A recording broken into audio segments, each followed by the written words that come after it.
C'est justement à cette nouvelle coalition donc qui a repoussé une première motion de censure aujourd'hui, chances de survie qui sont données faibles dans l'opposition, mais c'est pas l'avis peut-être de ceux qui la soutiennent. On en parle avec Dror Even-Sapir, bonsoir, analyste politique sur i24 News. On est avec Nissim Slama, bonsoir, du Likoud, qui a fondé le forum du Likoud pour la souveraineté populaire, et on est avec Henri Béton depuis Paris, qui est porte-parole francophone pour le parti Yesh Atid de Yair Lapid. Bonsoir, merci d'être là. Alors Dror, est-ce qu'on peut dire que cette coalition, pour l'instant, manœuvre plutôt correctement, parce qu'on disait qu'elle allait tanguer dès le départ, ou est-ce que déjà elle est, on va dire, en sursis? Elle est encore en place après une semaine, c'est déjà bien. Mais plus sérieusement, c'est vrai qu'on a dit et redit plusieurs dizaines de fois que c'était une coalition particulièrement hétéroclite, improbable, avec des partis politiques qui représentent des tendances tout à fait diverses, voire opposées les unes aux autres de la vie politique israélienne. Mais pour bien comprendre les réalités de la vie politique en Israël et de ce gouvernement-là, il faut comprendre que chacune des composantes de cette coalition gouvernementale a intérêt à que ça marche, bien évidemment. Ça peut paraître être une évidence. Évidemment, aucune des composantes de la coalition gouvernementale n'a intérêt à ce qu'il y ait des élections dans les semaines ou dans les mois qui viennent. Ça peut paraître tomber sous sens, mais tout de même, c'est peut-être l'assurance vie de ce gouvernement sur une période peut-être plus longue que celle que l'on pourrait imaginer. Le gouvernement dispose encore de 140 jours, un peu moins maintenant, pour adopter le budget. S'il y parvient, avec une majorité absolue, ce ne sera pas simple, il pourra acquérir presque une assurance vie sur une période assez longue. Parce qu'il sera très difficile pour l'opposition de faire tomber ce gouvernement, même dans l'état actuel des choses. Vous savez qu'en Israël, pour faire tomber un gouvernement, il faut non seulement obtenir une majorité relative de voix pour le faire tomber, mais davantage que cela en fait. Il faut proposer une majorité alternative, un autre gouvernement qui pourrait bénéficier de la confiance des députés de la Knesset en lieu et place du gouvernement actuel. Pour l'instant, Benyamin Netanyahou et l'opposition ne disposent pas, loin s'en faut, d'un gouvernement alternatif à celui qui est en place. Et puis, il y a aussi la volonté du public en Israël. Le public en Israël, quelles que soient ses tendances politiques, de gauche, de droite, religieux, laïque, veut une stabilité gouvernementale. Cette période d'élections à répétition au cours des 2 dernières années écoulées a laissé des traces, et les Israéliens aspirent à une période de tranquillité et de stabilité politique. Même s'ils ne sont pas forcément d'accord avec le gouvernement en place, ils espèrent tout de même que ce gouvernement va tenir le coup, uniquement pour ne pas avoir à revivre les périodes électorales à répétition, avec ce qu'elles impliquent de huile sur le feu des divisions de la société israélienne. Alors, c'est votre cas ou pas, Nissim Slama? Vous espérez, vous, de la stabilité ou pas dans cette... J'espère que ce gouvernement tombe le plus rapidement possible, mieux vaut hier que demain. Et je suis d'accord avec la grande thèse de ce gouvernement, ça va être vraiment, si je fais une analyse politique au-delà de mes opinions personnelles, ça serait vraiment le passage du budget. J'espère vraiment qu'ils n'arriveront pas à passer ce budget. Il faut 61 personnes, 61 députés pour faire passer le budget. Pour l'instant, même pour proclamer le gouvernement, ils n'ont pas eu 61, ils n'ont eu que 60. Donc c'est le grand test, et j'espère que le Likoud réussira à faire en sorte que ce gouvernement n'arrivera pas à faire passer de budget, et qu'on ira vers de nouvelles élections pour faire tomber à tout prix ce gouvernement, qui est un gouvernement dangereux pour l'avenir d'Israël. Henri Béton, vous pensez qu'il a encore des mois, voire plus, devant lui, ce gouvernement? Écoutez, si l'opposition continue à se comporter comme elle se comporte actuellement, il a des chances, et quelle chance d'ailleurs, parce que elle s'est tirée d'elle-même une balle dans le pied, ne serait-ce que à la faveur du débat sur la prolongation de la loi sur l'interdiction de l'union des familles. Vous savez, au lieu d'être tout à fait sioniste et de voter comme d'ailleurs l'ex-opposition l'a fait si souvent avec l'ex-majorité, ils ont choisi de diverger immédiatement, et de diverger sur une des questions clés de la société israélienne qui conditionne sa sécurité. Et donc voilà, on savait que Netanyahou n'allait rater aucune occasion pour réunir autour de lui les reliquats de cette majorité dispersée qui est désormais l'opposition. Il a réuni, et autour d'un mauvais thème. Et il donne toutes ses chances à la majorité actuelle de survivre malgré les embûches et malgré la difficulté du moment. Il faut dire, pour reprendre une phrase célèbre, que enfin les difficultés commencent, et enfin on aborde les questions de front. On ne compte pas sur le Likoud ni sur ses alliés pour nous aider dans la tâche, mais on y fera face. Le budget, Dror Even-Sapir, il y a une chance qu'il soit adopté, parce que c'est vraiment ça l'objectif affiché de ce gouvernement, c'est de faire adopter un budget. Est-ce que les 61, théoriquement, il les a sur le papier, est-ce qu'ils vont se mobiliser pour le budget? Alors c'est pas certain à l'heure où nous parlons, vous savez, dans cette coalition gouvernementale, vous avez des députés qui se comportent un peu comme des électrons libres.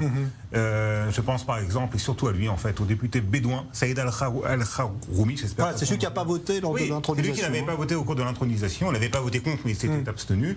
C'est le seul représentant des communautés bédouines à la Knesset, et encore une fois, il se comporte un peu comme bon lui semble, comme représentant de ces communautés, parfois même contre la ligne directrice de son propre parti politique. S'il continue effectivement à se comporter de cette manière, il sera très difficile pour le gouvernement actuel de rassembler une majorité effectivement absolue, 61 sièges, pour faire passer le budget. Il n'est pas complètement impossible également. Vous savez que le parti RAM, c'est un parti qui fonctionne de manière un peu particulière, qui dépend des décisions, du contrôle des sages de la charia, d'ailleurs un peu à l'image de la manière dont fonctionnent les partis orthodoxes juifs en Israël, qui dépendent là aussi d'un conseil de sages, à rabbin, pas d'imam bien évidemment, mais ce conseil des sages de la charia du parti RAM pourrait lui demander de démissionner de la Knesset et de laisser sa place au prochain candidat, à la prochaine plus précisément, sur la liste, qui pourrait là effectivement arranger les affaires du gouvernement. Mais il y a une vraie incertitude sur le député Al-Kharoumi. C'est véritablement l'électron libre qui pourrait rendre la vie impossible à ce gouvernement. Ouais, pourquoi est-ce que vous ne souhaitez pas que le budget soit adopté? Parce que tout le monde a besoin d'un budget en Israël, Nissim Slama. Pourquoi vous souhaitez que le gouvernement n'y parvienne pas? D'abord, tout le monde n'a pas besoin d'un budget en Israël. Le budget qui se suit depuis quelques années est très bien. Au contraire, faire un nouveau budget, c'est faire plus de dépenses, c'est augmenter le budget national. On parle d'un gouvernement avec des éléments vraiment socialistes qui sont dangereux pour le déficit de l'État. Depuis Yesh Atid jusqu'à l'extrême gauche. Au contraire, peut-être même que ne pas avoir un nouveau budget hyper gonflé avec énormément d'inflation et énormément encore augmenter la dette publique, c'est peut-être pour le mieux. Tout à l'heure on m'a dit est-ce qu'on ne compte pas sur le Likoud? C'est marrant parce qu'on demande au Likoud Bennett demande au Likoud de lui tirer les marrons du feu pour ne pas se porter à faux par rapport à son allié de Raham, son allié contre la loi du gros regroupement familial. Et après on dit on n'a pas besoin du Likoud, ça c'est la première chose. La deuxième chose, et si je reprends cette histoire de regroupement familial parce que c'est très important, cette loi est totalement superflue. C'est une loi, la loi dit de manière claire que Ayelet Shaked, qui est aujourd'hui ministre de l'Intérieur, peut refuser le groupement familial sans avoir besoin du tout de cette loi. Elle est totalement superflue, elle n'existe que par demande des juges de la Cour suprême, qui est encore une nouvelle demande des juges de la Cour suprême, qui est à l'encontre de la loi et de manière superflue. Donc le Likoud, qui décide de voter pour ou contre cette loi sur le regroupement familial, ça ne change absolument rien au niveau de la loi en Israël, c'est la première chose. La deuxième chose, c'est pas le travail de l'opposition de tirer les marrons du feu à chaque fois que la coalition ne s'accorde pas entre elles-mêmes, entre ces différents éléments. C'est marrant, on me dit oui, il faut, parce que c'est une loi sioniste. Vous avez des éléments anti-sionistes dans votre gouvernement, et après vous venez nous voir pour demander de vous aider. Je veux dire, c'est du grand n'importe quoi. Et on compte sur l'opposition pour aider à ce que le gouvernement puisse tenir. C'est pas le boulot de l'opposition. Qu'est-ce que vous répondez à ça, Henri Betton?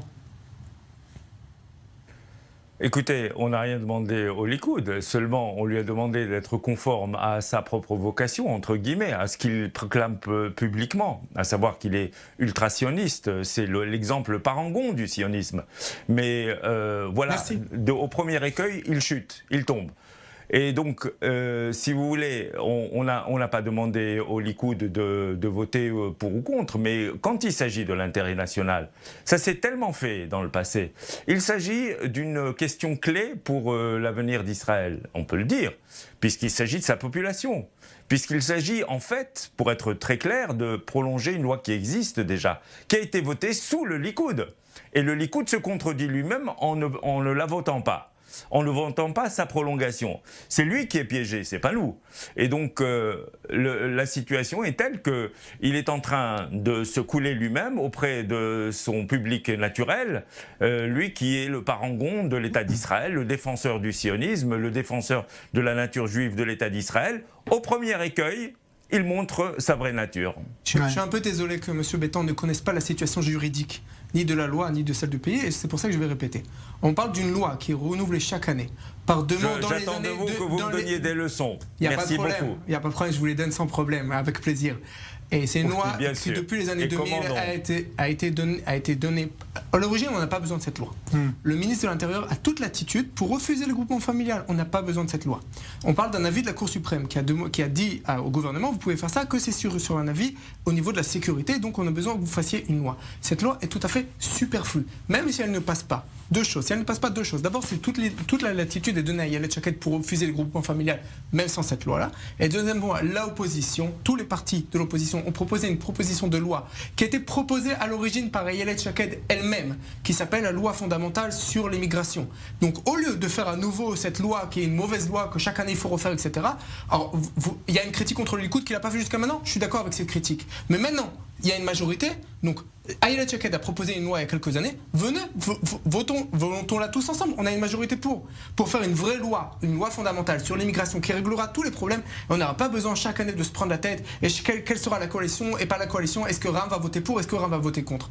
Donc, dans tous les cas, le Likoud, son travail, c'est pas de tirer les marrons du feu. La situation juridique que M. Bétan décrit n'est pas la bonne.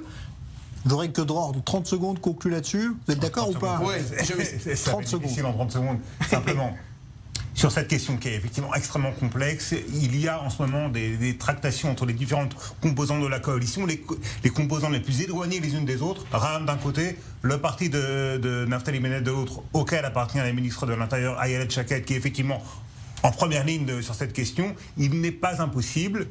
Ça paraît tout de même assez peu probable, mais il n'est pas impossible que l'on parvienne à une formule de compromis qui pourrait permettre au parti Ram de voter en faveur de la loi ou en tout cas de s'abstenir. Et qui prouvera que la coalition est une coalition de gauche. Merci à tous, Dror Even Sapir, Nissim Slama, Henri Bétan. Voilà donc pour cette coalition qui tient toujours, en tout cas à l'heure où on se parle. Et justement, il y a un dossier aussi sur lequel